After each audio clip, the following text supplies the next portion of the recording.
So the eyeball is made up of 3 layers. Let's concentrate initially upon the outermost layer. The outermost layer is divided into 2 parts. Okay, the anterior 1/6 and the posterior 5/6. Okay, the anterior 1/6 is this red arrow that you are seeing. That is the cornea. It is a clear and transparent structure. I'm sure you all are familiar with the cornea. It's a clear and transparent structure and forms the outer 1/6 of the outermost layer of the eyeball. Then the posterior continuation of the cornea, all of this region formed by the blue arrow, you're going to call it sclera. It is very much opposite to that of the cornea. It is opaque and white. Okay. Then the junction between these two is known as the limbus. Please remember, this is a very important part of the eye. The limbus is the junction between the cornea and the sclera. Okay, now let's look at cornea. The cornea, we have seen, it is the anterior 1/6 of the outermost layer. One important thing that you frequently asked in your exams is, what is keratometry? Remember, kerato means cornea. Okay, so keratometry, that means measurement of the cornea. That is nothing but the curvature of the cornea. You can see in this image, this is an exaggerated version of corneal curvature and we call it keratoconus. So in such conditions, we will have to measure how much is the corneal curvature more than the normal. So for that we use this method called keratometry. Okay, so the indications I have told just now, the most important one is for the diagnosis of keratoconus, and the second one is to get a snug fit of a contact lens for your patient to get the perfect measurement of his cornea. For a perfect contact lens fitting, you can do keratometry. Now the frequently used instrument over here is a Placido's disc. Now the Placido's disc is an instrument with concentric rings. These rings are reflected onto the patient's eye, and then the normal cornea reflects the rings something like this, very much concentric circles. There is no distortion of the circles and it indicates a normal cornea. However, when there is a case of keratoconus such as this one, this cornea is going to appear like this. The concentric rings are distorted very much in this condition. So this is how you can diagnose the keratoconus.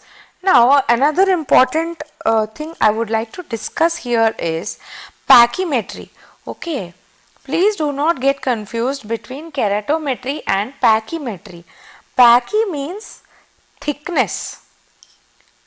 You are not measuring the curvature, but you are measuring the thickness of the cornea. Why do you want to measure the thickness? Is the most important indication. There are two indications. The first one is for glaucoma and the second one is for your refractive surgeries. Refractive surgeries. Okay, in glaucoma, the thickness of the cornea influences the intraocular pressure. Now it's a common sense that you have to understand. Suppose if the cornea is thick, I will have to apply more pressure with my applanation tonometer to flatten the given the prescribed size of the cornea to measure the IOP. So obviously it will give me a false high. Similarly, when my cornea is very thin, it will get indented very easily on my Goldmann applanation tonometry and it will give me a false low of the IOP. So that is the use of knowing the corneal thickness, and the normal range is about around 540 microns. Okay, that's the normal range. If the range varies, usually you have to quote 540 microns if you are asked. Okay, and in refractive surgeries, it's essential for me to leave behind 250 microns of the corneal thickness for the eye to function normally. So if I know the thickness of my patient's cornea, suppose his thickness is about 600 microns, that is the upper limit usually, then I can work with about 350 microns, and I should not touch the next 250 microns. That is how I can understand how much of the cornea I can ablate for my refractive surgery in my patient. So that is about pachymetry.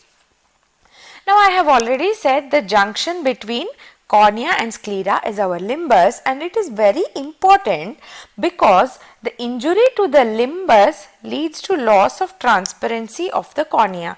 See this image. You can see here, why would you injure your limbus? Most commonly it occurs in chemical injuries. Okay, so when my limbus is injured, my cornea becomes very much opaque like this and I become blind. Why? Because my limbus has the regenerating cells of the cornea. That's nothing but the stem cells. The limbal stem cells are important for maintenance of the corneal cells and their transparency whenever they are injured. So, what will I do when I get a patient with such a case? I am going to do a procedure called limbal stem cell transplantation from the opposite eye, from the other eye of the patient. I will take about 4 clock hours only. 4 clock hours, that means about this much of the limbal stem cells from the normal eye I am going to take and implant into the injured eye, and after the surgery and after the regeneration process, the eye is going to look like this. The cornea is going to become normal after the limbal stem cell transplantation. That was about cornea.